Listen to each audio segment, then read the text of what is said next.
الشیطان الرجیم بسم اللہ الرحمن الرحیم۔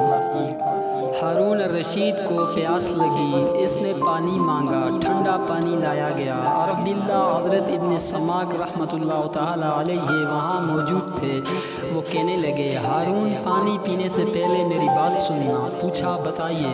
کہنے لگے یہ بتائیں کہ اگر آپ کو سخت پیاس لگ جائے اور پیاس ایسی کہ برداشت سے باہر ہو، حلق بالکل خشک ہو اور پوری دنیا میں کہیں بھی پانی نہ ہو اور ایک شخص کے ہاتھ میں پانی کا پیالہ ہو، تو آپ بتائیں کہ کتنی قیمت دے کر اس پانی کے پیالے کو خریدیں گے؟ اس نے کہا میں آدھی سلطنت دے دوں گا اور پانی کا پیالہ خرید کر پیوں گا۔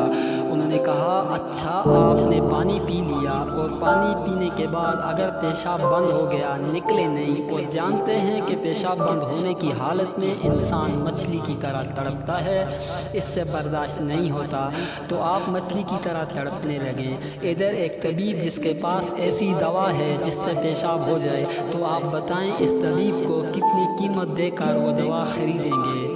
اس نے کہا آدھی سلطنت دے کر خریدوں گا۔